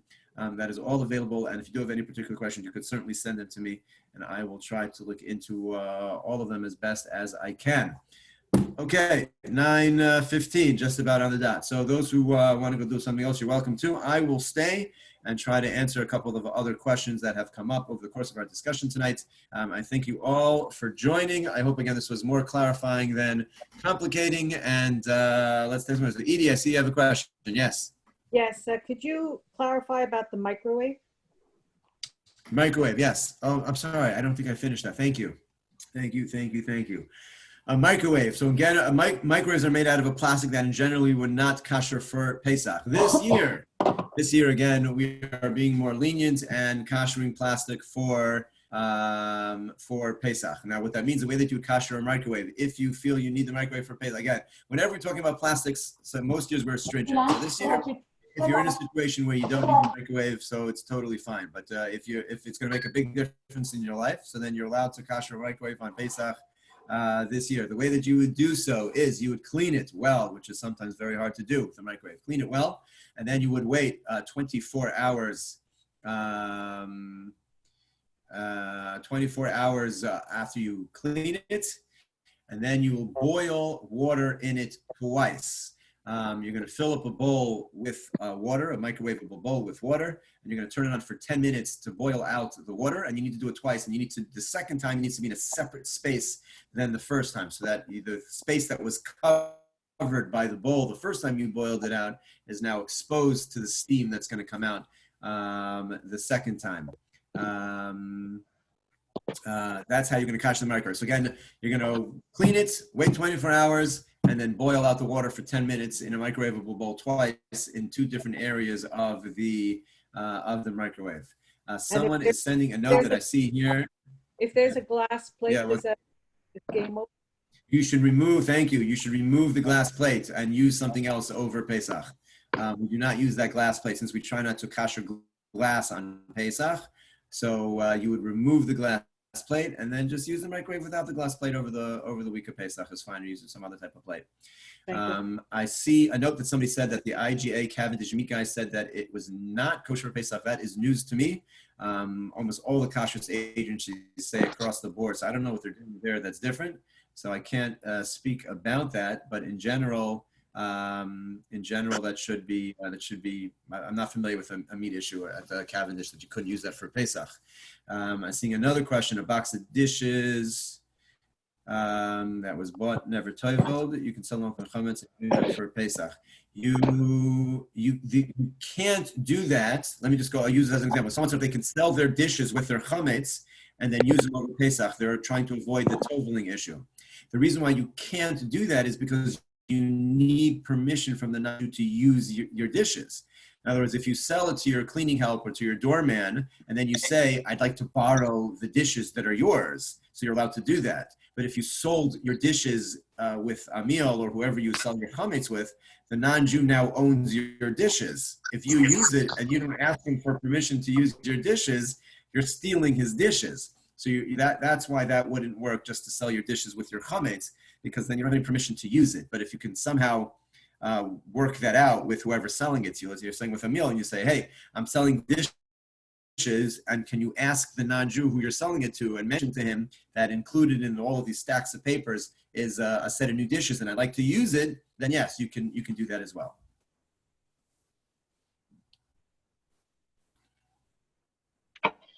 How about a Rabbi, metal the, microwave? I'm sorry, say that again? How about a metal microwave? A metal microwave would be, then you would have, that would be fine to do, and you do the same way with boiling out the hot water, and that's totally fine to do. Rabbi, the star K on a ceramic stovetop, the electric stovetop, their indication, so because you can't cover the areas in between, they suggest you use a trivet. Right. You put down a trivet between them, and it solves your issues of covering, and it doesn't damage your stovetop. Excellent. So if you want, yes, if you can get yourself a trivet, the real question is, and if somebody can find if that's orderable, like is there a place where you can order those little trivets that you could rest your pot on? So then that would definitely solve that problem. That's right. Rabbi, for the Nespresso machine, I have a separate milk frother that I only use milk inside of it to make hot milk. If the milk that I'm using now is really the milk that I'm using also on Pesach, what's the story there? It's only used for milk, always. Yeah. So is it possible to take that out and run it under boiling water? Is that possible? Yes. Yes. So ideally I would do that. If you can, and boil up water and pour it over, that's the idea. It wouldn't ruin it, just a little bit of water, I'm assuming. Right. It's not that sensitive. If you can, that would be ideal. Okay. Rabbi, if we use our hot water urn to occasionally warm up challah, but it's wrapped in tinfoil, does that make a difference? So I think it should. It's a good question. I saw. I can't remember if it was the OU or the CRC. Somebody was very makbid that if you're warming up challah on the urn, you really shouldn't then use it on Pesach. Technically speaking, if it was wrapped in foil, it should be fine. It really should be, because the concern is just that sometimes it's not fully wrapped. But if it was, if it's wrapped, it should be okay. Rabbi, for some of us that live in apartments with only one sink, so during the year we usually have this type of rack that we have. There's one that's milchig, one that's fleischig. And so for Pesach, we obviously can't kosher the sink every time we switch from milchig to fleischig. So can we kosher these racks? The question got cut off. You want to know if you can kosher the racks? Yeah, because we can't switch our sink from milchig to fleischig. Right, of course. You're going to deal with it on Pesach the way you deal with it during the year. And those racks would fit under the general rule that we would not kosher that during a regular year, but on a year like this, yes, absolutely. And you would run it under boiling water. Rabbi? Yeah. I typed in a message. Can you address the issue of fasting tomorrow? I know this is not a Pesach question, but it is for tomorrow, urgent. Yes, I'll address it very quickly. There were two major streams of thoughts that were expounded on throughout the Jewish world today regarding what we should do tomorrow. Tomorrow is Erev Rosh Chodesh. Erev Rosh Chodesh is every year, all 12 months. Erev Rosh Chodesh is known as Yom Kippur Katan, as a time when many pious Jews throughout centuries used to fast and have special tefillah services. It has mostly fallen by the wayside. Very few people do it still, but pious Jews have and do. And so it was suggested that given that it's Erev Rosh Chodesh and that we're going through this tremendously difficult time in the Jewish world and throughout the world as a whole, that it should be designated. And here's where the two different streams of thought came out. One major stream of thought said as a fast day, and one major stream of thought said as a day of tefillah. And you'll notice if you pay attention to the different announcements that came out, different streams. In Israel, it sounded much more to me as a fast day. Within those who wanted to fast, it was some said a full day, some said a half day. The OU and the RCA, the North American Rabbinical organizations, and which I personally agree and would have suggested as well, have stressed the day of tefillah, that it should be used to daven. There is a worldwide, I think it's at 11:30 a.m. here, Eastern time, 5:30 p.m. in Israel, and then all the rest of the world in their different time zones, whenever it is. But that's a time designated for tefillah. I am not pushing the fast, personally, I am pushing that we should have it as a day of tefillah. Those who do want to fast and join the groups that are, kol hakavod, it is totally fine. I would not do it beyond a half-day fast. The reason for this, and the reason why the North American rabbinate is opposed to it, is once you declare it as such, there becomes it's like you should do it, and really not everybody's in a position to do so. There are way too many people who are ill, who are sick, and way too many people who we don't want to make sick. So a full day fast for sure not. I'm pushing the day of tefillah that we should daven. We should all do it at the same time tomorrow. That to me is I think what we really should be focused on. If one who wants to fast until chatzot, I think chatzot is a little bit after 1 o'clock. Kol hakavod. It is harizem mishubach, but it's not something that I'm personally pushing. But there has been recommendations by doctors that I've seen on social media that fasting could actually be dangerous for people who may be asymptomatic and maybe lowering their ability to fight off the virus. I don't know what the doctors on this Zoom chat feel, but I'm not a medical doctor, but that's what I've been reading. Yeah, I'm not pushing the fasting. I think we should just be davening. I'm not really pushing the fasting. I think that just, I think that's what we should be doing right now. Rabbi, 2 points or 2 questions. Yeah. One is Naftali posted the notes on the chat group. So if anybody wants to download it, it's there. I know people are asking. Another thing, someone's asking about Nespresso pods or Keurig pods. Halachically, does coffee need, what's the halacha regarding coffee for Pesach? Or an espresso pods or any of those pods? I'm pretty sure they need to be kosher for Pesach. They make them, they're available, and I am pretty sure that they do need a Pesach certification. I think if it's just, I'm really not a coffee drinker, so I get confused about this stuff, but flavored stuff for sure needs to be kosher for Pesach. If they're unflavored, in general, coffee is fine. I'm not positive about the pods, but I could easily look that up. That should be pretty accessible to find out if they need to have certification. SD Fagan wants to know. All right, so I'll make sure to look into it and get back to her. Thank you. Rabbi, there was a question before about the tongs that one might use to remove kosher utensils from a pot. Yeah. And the pot, do they have to be kosher in any way beforehand, or? Yeah, sometimes if they're chametzik, if you use them all throughout the year, and now you want to use them to reach into a boiling pot of water to pull out your koshered thing, 100%. So you'd have to kosher your little tongs, whatever you have, first, let the water cool, fish them out, and then you can use them to deal with their Pesach, 100%, yeah. And the pot itself?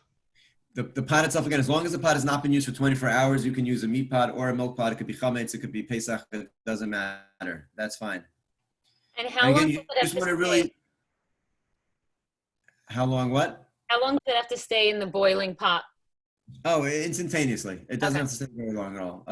Put in for a second, as long as you make sure you get and again, you can do it halfway. Halfway doesn't have to be all completely immersed at the same time.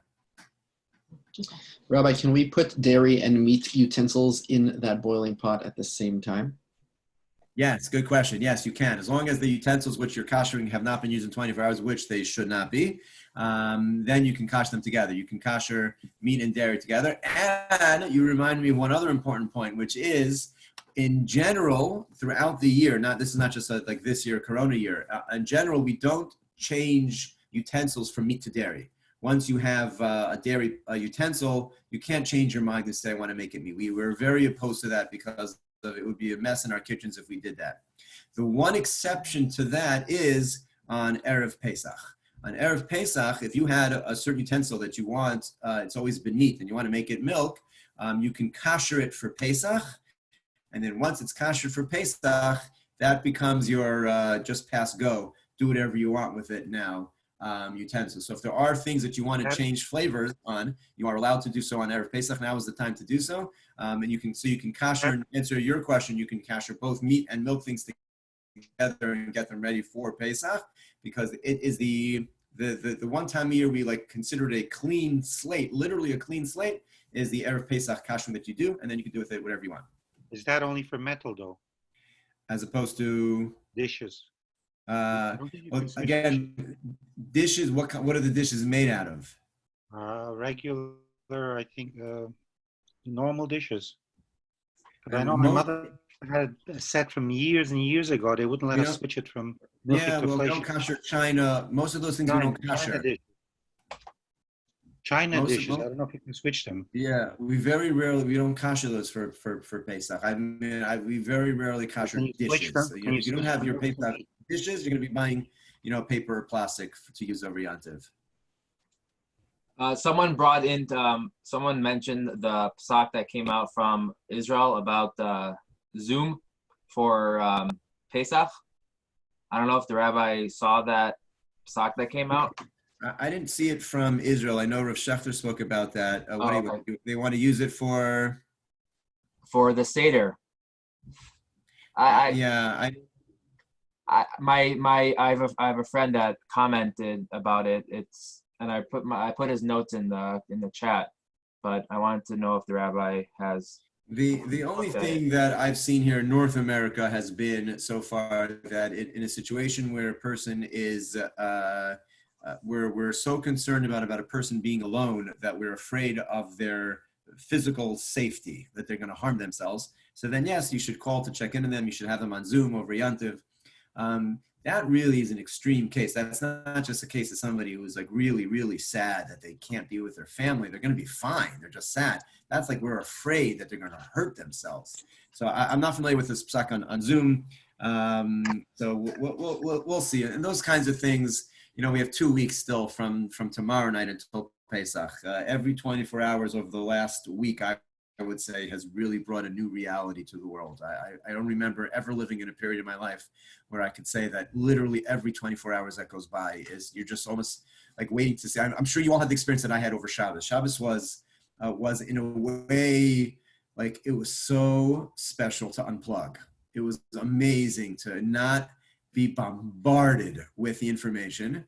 And then I'm sure you all had that dread that began to creep in as it began to get darker outside on Shabbos afternoon. And it was like, what are we going to find when we make Havdalah? Like, what's happened where we actually went a full 25-hour period without all those sudden increments, slow increments, like every 24 hours brings a new world. So what we're saying now, let's see what happens Pesach. We just don't know. The big discussion now, I know that's going around both in circles and rabbinic circles is what to do with the seniors and empty nesters. Who should they have a Seder with? Are you allowed to invite grandparents to your Seder? It's a huge discussion right now. The general consensus right now, and again, everything changes daily. The general consensus, strong consensus amongst the North American rabbinate is that it is forbidden to invite grandparents to be with their grandchildren for the Seder. Forbidden, absolutely usher, because what the doctors are telling us is that the children carry the virus and being asymptomatic, and we just don't know. And it is absolutely forbidden to have a grandparent with you at your Seder, which is an unfathomable statement to make, to say that it is forbidden to have a grandchild and a grandparent together at a Seder. The discussion then turned to, well, can we have the two grandparents? Can they get together in the same apartment building or even next door? You have a bunch of seniors who've been quarantined and they haven't gone out. So they're not kept, because it's very rare, the doctors are telling us that a senior would carry this virus and not show any symptoms over that amount of time. So maybe they can get together. And so that's all of these discussions. I don't know what to tell you other than I'm not a doctor. I just know that the ideas are flying about because everybody is concerned and everybody wants to know what to do. And everybody tonight, if we take this magical 2 weeks, and I don't know how magical exactly it is at 2 weeks, but if a person were to start quarantining themselves now, that would give us 2 weeks to Pesach. But no one's comfortable saying that because apparently children are carrying this for much longer, and we just don't know. So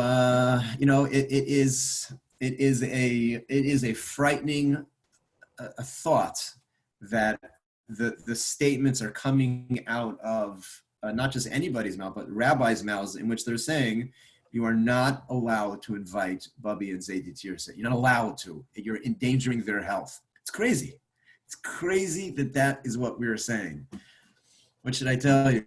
So, so now we're talking about, can we leave Zoom on? Should we leave a computer? I hear we're not ready. I think that kind of Pesach, let's wait and see what happens over the next 2 weeks. The next 2 weeks might bring us, I don't even know, who knows? Who knows what the next 2 weeks are going to bring us, and we'll see what the situation is then. I just think that is, there's no reason to discuss it now because literally every 24 hours things change. Can I ask a quick question? Yeah. I once heard that, actually from your predecessor, if I remember correctly, or if I heard him correctly, that frozen fruit, as long as it hasn't been cooked, does not need a hechsher necessarily. You said that frozen fruit that's just frozen fruit plain is fine. Number one, does that mean it needs to have been purchased before Pesach? And number two, does it need to have a hechsher in order to be kosher for Pesach? No to either of those. The frozen fruit, the way they manufacture it and produce it and freeze it is, if it's just the fruit, is fine. The issue is like infestation. Sometimes you have to worry about bugs. Strawberries are more of counts as a food or not. But there's certain fruits. But your frozen apricots, your frozen mango, all of that stuff is fine. Rabbi, what about a corkscrew? Yes, corkscrew would fit under the category of things that under all years I would tell you to have a Pesach corkscrew. What I would tell you is I would kasher it. Amongst your when you drop your kiddush cup into the boiling water, drop your corkscrew in. That way that's an easy thing to do to play it safe. In other words, it's not easy to say buy a new microwave. Okay, so when a kasher microwave, kasher microwave. Like it's not hard to throw a corkscrew into boiling water. You're going to need to boil your water anyway to kasher your sink. So before you throw the corkscrew in. It's an easy thing to kasher. Rabbi, quickly, non-silver utensils. So that you can just dip in hot and boiling water, right? The same way. What is it made out of? What's it made out of? I don't know. My wife is asking someone else. Hold on. Hello? Jeff, what's it made out of? Like stone? I don't know. Like metal? With stainless steel? Stainless steel. I don't know. Yeah, so it needs to be kasher. You drop it into boiling water. Boiling exactly. water, same way as sterling. So it's same. That's Yeah, that's what I figured. Yes. Yeah. Thank you. Rabbi, what's the issue Yeah. with, you said like all these things have to be, food stuff have to be purchased before Pesach, like eggs and milk, and what happens if you run out of food during Pesach? Can you purchase food? It's a good question. It comes down to as follows. There's a concept in halacha called bittul. Bittul means we can nullify. If something is less than 1/60th of the product, we consider it like it's not there. So that if a drop of milk falls into a cholent, for example, and it's a small drop of milk in a big cholent pot, we consider the milk as if it's not there, and therefore we have no problem. Before Pesach, the eggs, the milk, the meats, any of those things, they sometimes are coated or treated with enzymes or preservatives that might have some kitniot in it or traces of different things. But it's so minuscule that if you're buying it before Pesach, whatever trace amounts of it might be there are considered like they're not there and we don't have to worry about it. Once Pesach starts, the prohibitions of Pesach, of chametz itself for sure, become so severe. There's a phrase the Gemara uses that chametz is asur b'mashu. Even the smallest crumb of chametz in a cholent pot would forbid the whole pot. So even though a certain amount of milk can fall in, and we would say, go right ahead, enjoy it, if even less than that amount of chametz fell in, we would forbid the entire pot if we knew that the chametz had fallen in. So therefore, once Pesach starts, all of the prohibitions become more severe. So some of the issues that we treat with some of the acids, the sorbic acid, and sometimes there's ethanol and other types of alcohols that are sometimes in certain products, which before Pesach we don't care about. It's so minuscule we don't worry about. On Pesach we have to be more concerned. Some of them would still be fine if you didn't have a chance. I'm almost positive milk and eggs, if you didn't have a chance to buy, we would tell you to buy on Pesach, it's fine. But ideally, so that we don't have to deal with it, it's best if purchased before Pesach so that we can nullify it before any of the prohibitions actually start.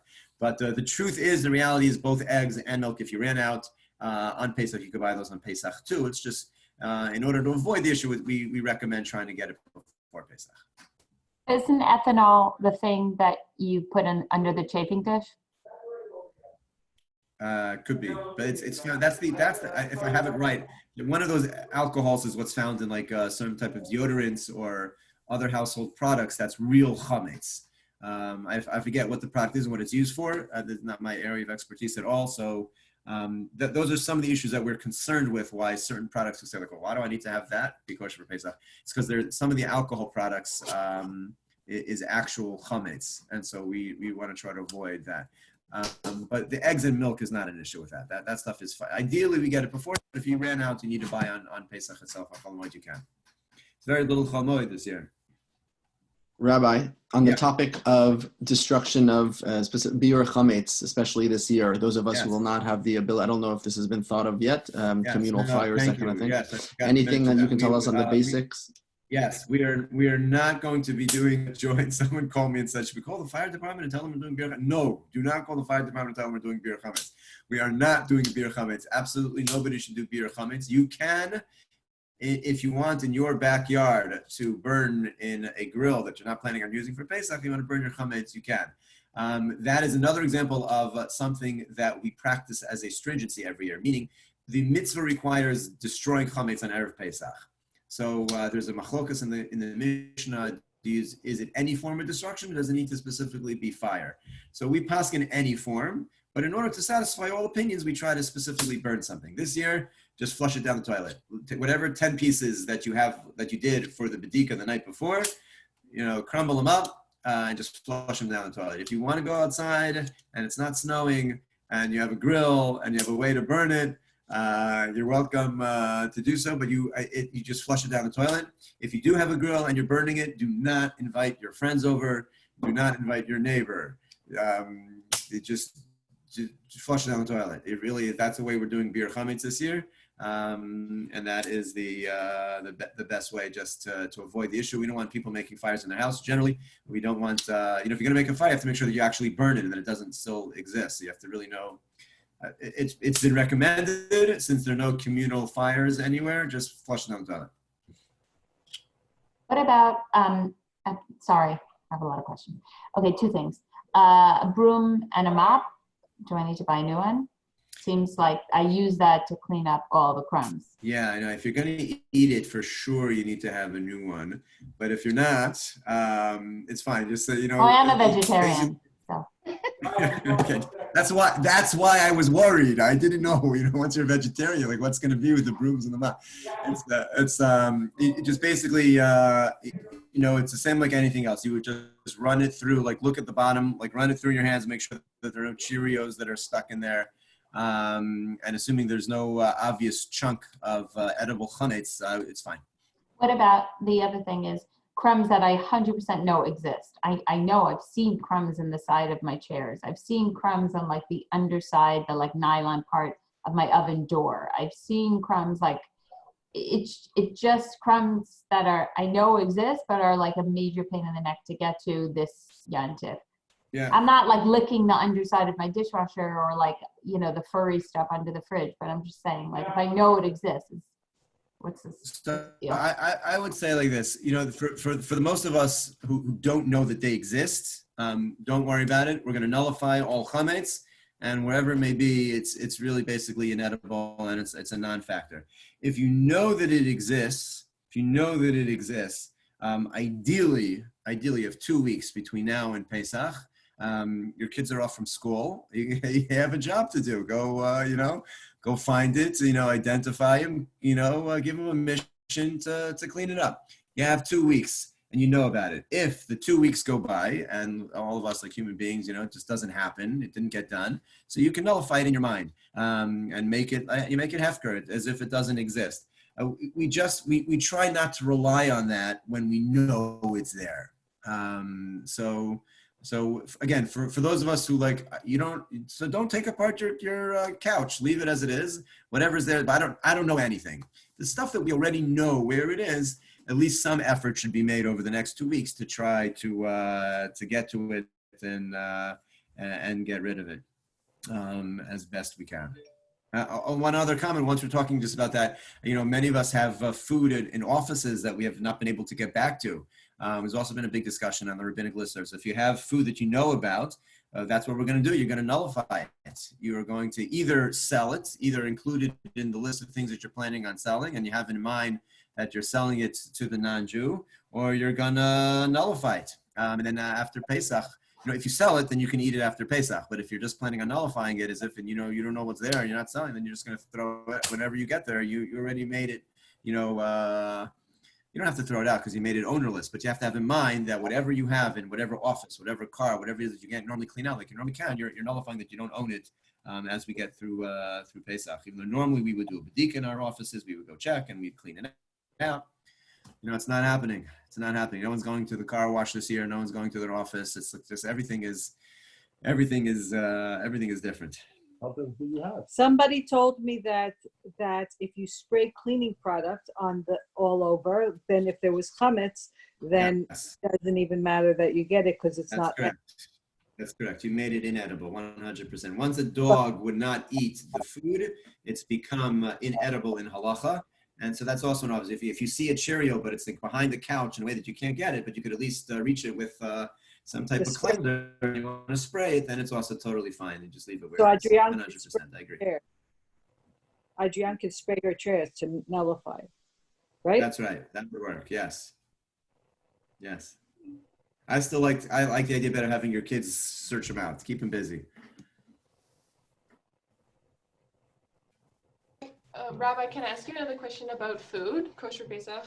Yeah. It's a follow-up for a question you already answered, so I apologize, but it was about whole spices. That if they're totally whole and unprocessed, then that's one thing. But then I realized, wait, if the package has already been opened, does that mean that we can't use it? Yes. Okay. So just to take everybody back, if you have whole, pure spices are fine without special kosher for Pesach certification. Once a spice has been ground up, then it does need certification for Pesach. But if you have whole cloves of whatever the spice is, that's in its natural raw state and it does not need special kosher for Pesach certification. The question is, what if you've already been using that spice during the year and now you want to know if you can use it for Pesach? Fair question. And again, that would be in most years, I would say, go out and buy a new one.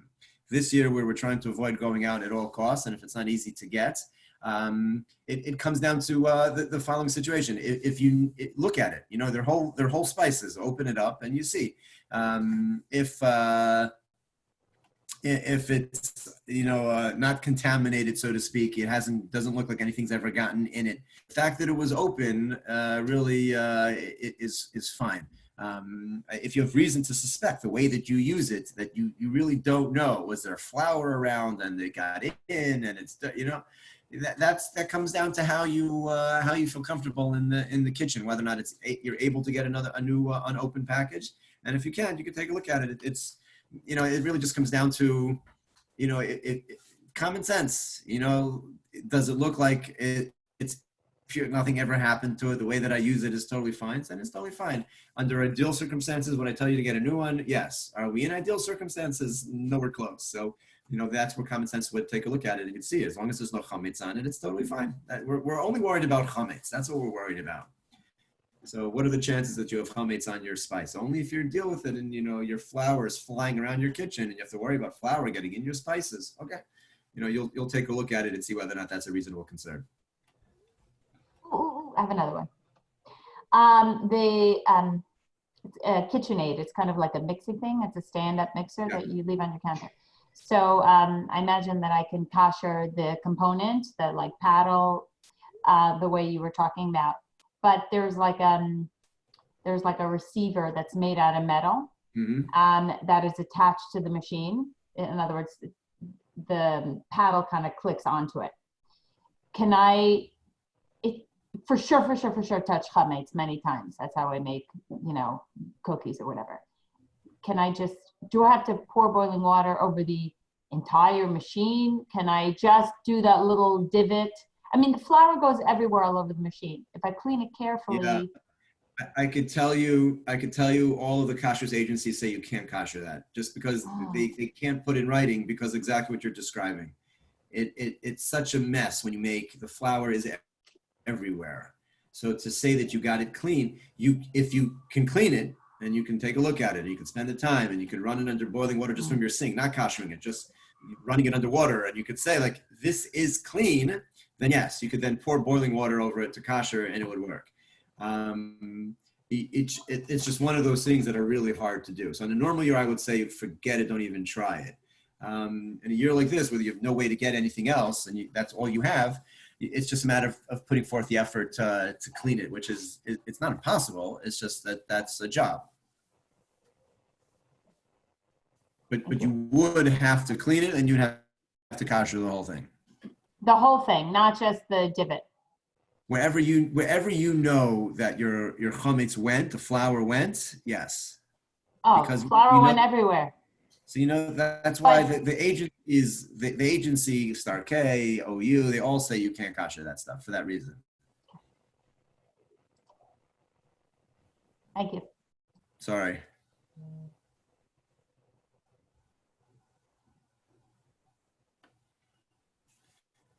Okay, anything else? All right, I see there are lots of questions that came in. I'm going to try to address them. Naftali, will I still be able to see all these questions when we end the session? I'm not going to end the session. So if you stay in, you'll be able to see the session. Okay, so I will try to get to everyone's question. I don't want to keep everybody on. It's been a while already. And next Tuesday night, we'll do this again. We'll save the chat transcript for you. Okay, thank you. So I can get back to individuals about questions. And next Tuesday night, we'll do it again about the actual Seder. Preparing for the Seder, going through the Seder, and hopefully some things we could do to make the Seder engaging for everybody who will be there.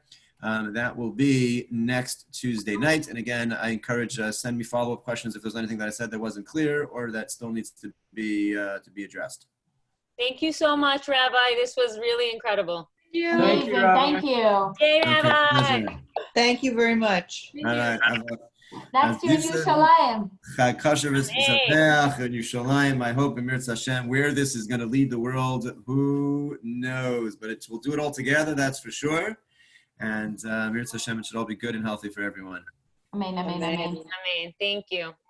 All right. All the best, everyone. Have a great night.